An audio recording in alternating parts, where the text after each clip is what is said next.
Miren, estos días le hemos dado a conocer porque se está hablando del posible cierre por despidos masivos en la Escuela Nacional de Antropología e Historia. Para hablar sobre el tema y qué está sucediendo por allá, está con nosotros más bien el director general del INAH, Diego Prieto Hernández. ¿Cómo está, maestro? Buenas tardes. Muy buenas tardes, Magda, Rodrigo, ¿cómo les va? Muy bien, gracias. De año nuevo para ustedes y para el público de TV Milenio. Gracias por estar con nosotros. ¿Qué está pasando en ENEA? Hay mucho nerviosismo, hay inquietud por este despido que al parecer bastante fuerte, sobre todo en el personal que no es de planta. ¿Qué está pasando por allá? A ver, mire, en primer lugar estamos hablando de la ENA, ¿sí? La Escuela Nacional de Antropología e Historia. Correcto. La más antigua escuela de antropología en América Latina y por supuesto una escuela de enorme tradición académica, una escuela que forma una serie de generaciones de antropólogos desde los años 30 del siglo pasado, una escuela que antecede incluso en cuanto a su tradición y su configuración curricular al propio Instituto Nacional de Antropología e Historia. Y decirle que no, que en definitiva no habrá ningún despido.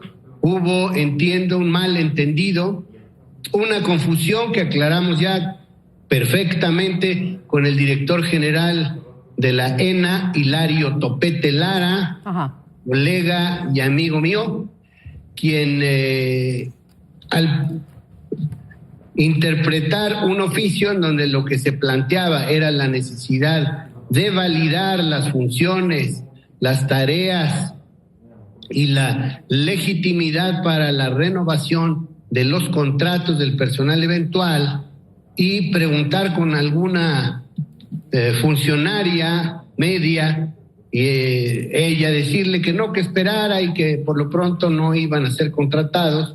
Él lo tomó literal y formuló un oficio dirigido a mí el viernes 31 por la tarde, oficio que yo pues me dispuse a contestar como debe ser el día hábil siguiente, o sea, hoy, y que ya está contestado en el sentido de que no habrá alguna clase de despidos.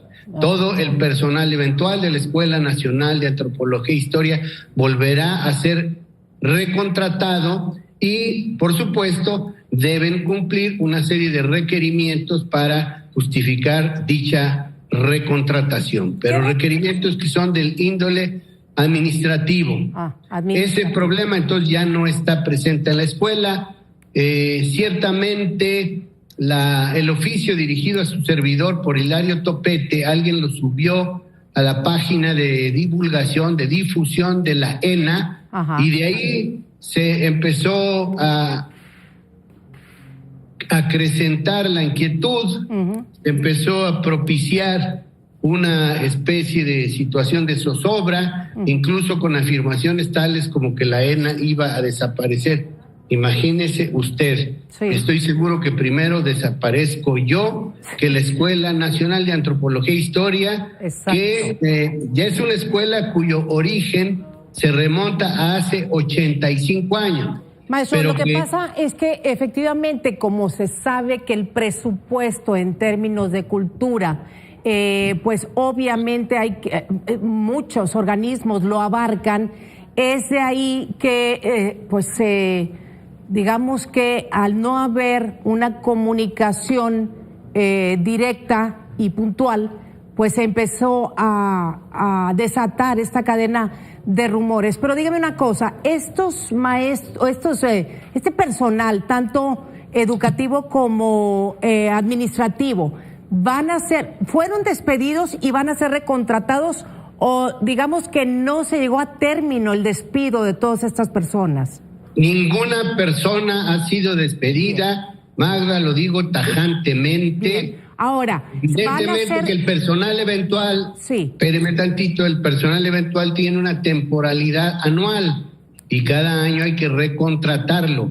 Y este personal deviene de formas muy irregulares de contratación que ahora están plenamente integradas en una plantilla muy consistente con tabuladores que corresponden a los que Hacienda autoriza, con puestos función muy claramente definidos, y cuando hablamos de recontratación no es porque haya habido un despido, sino termina un contrato, hay que iniciar el siguiente, Magda. Gracias. Muy bien esta aclaración, maestro. Bueno, y algunos de estos trabajadores temporales van a ser ingresados, digamos, tomando en cuenta la nueva ley o la desactivación del outsourcing. Van a ser ingresados de planta, se van a volver, digamos, van a seguir en este régimen de eventualidad. ¿Cómo van a manejar los nuevos contratos?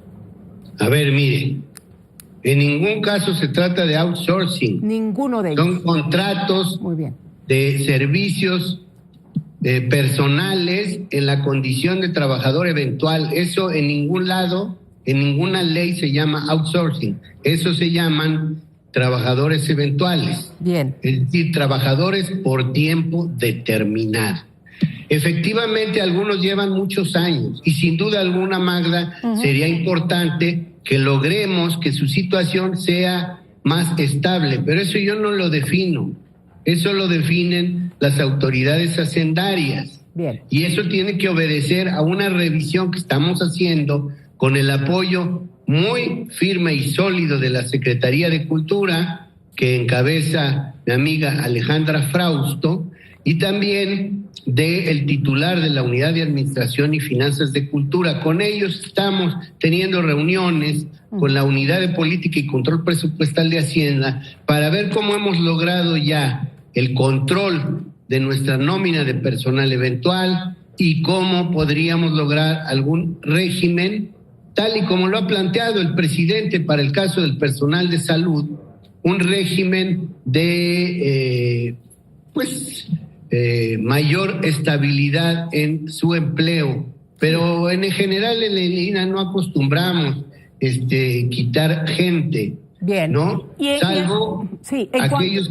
En cuanto a las actividades y digamos, ¿qué tan sólido está el presupuesto para el ENA o para la escuela precisamente? Considerando, maestro, que efectivamente el presidente pues se está hablando dentro de esta transformación de una austeridad y pues no se escapan los organismos culturales también. ¿Es posible que con el dinero que se tiene se pueda financiar y llevar el gasto corriente en todo lo relacionado a la academia en términos del arte y la antropología? Perdón, de la antropología y la historia.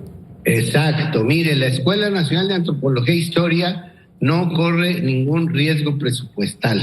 Bien, muy bien. Tendrá un presupuesto ligeramente superior al del año pasado, así como el Instituto Nacional de Antropología e Historia lo tiene. Por supuesto que hay limitaciones presupuestales, muchas de las cuales se afrontan mediante ampliaciones presupuestales que vamos gestionando con el apoyo de la Secretaría de Cultura y ante la Secretaría de Hacienda. Y también decirle que el Instituto Nacional de Antropología e Historia, esta gran institución que se ocupa del estudio, el cuidado, la protección legal y la divulgación de nuestro patrimonio arqueológico, histórico, antropológico y paleontológico, es una institución que también tiene ingresos autogenerados o propios. Sin duda. Estos nos ayudan a salir adelante con algunas necesidades contingentes, porque en materia de patrimonio cultural siempre habrá muchas necesidades. Los años 2020 y 2021, estos ingresos disminuyeron enormemente porque, como usted sabe, estuvieron cerrados museos y zonas arqueológicas que el INAH administra, pero esperamos que este año puedan reencauzarse, puedan repuntar y contemos también con ese recurso adicional, de manera que el presupuesto del INAH no es afectado, es un presupuesto cercano a los 4,000 millones de pesos como presupuesto original, y ahí, dentro de ese presupuesto, está el de la Escuela Nacional de Antropología e Historia, que es prioridad para el INAH. Pues maestro Diego Prieto, le agradezco mucho haya estado con nosotros porque es muy importante que la comunidad de ENA efectivamente estén tranquilos en términos de que nadie va a ser despedido y que de lo que se trata es como usted lo dice, renovar los contratos. Entonces, y pues bueno, con esto nos quedamos y esperemos que ya no haya ningún problema que se presente en la escuela y que continúe la academia en términos de pues esto que es muy importante para nuestro país, como usted lo dice. Pues hay muchas actividades que surgen del INAH y pues de las actividades de la cultura que nos pertenece y que nos interesa a todos los mexicanos que estén al 100% como siempre. Maestro Diego Prieto, gracias. Claro que sí, Magda. Agradezco mucho el interés que tienen por el INAH y por la ENA. Correcto. El propio presidente en la mañana lo dijo con mucha claridad, que si la ENA necesita recursos los tendrá, pero sí, por supuesto, tenemos que hacernos cargo de un gasto muy escrupuloso del recurso público, que no es nuestro, es de el pueblo, y por lo tanto sí tenemos que ser cuidadosos, austeros, pero le repito, ahorrar, que es una virtud, no significa ahorcar. La ENA tiene un gran futuro y sí tiene muchas cosas de qué preocuparse, de fortalecer los estudios antropológicos e históricos de México y el mundo. Mil gracias. Gracias. Feliz año. Igualmente para usted, maestro. Buenas tardes. Hasta luego. Buenas tardes. Hasta luego.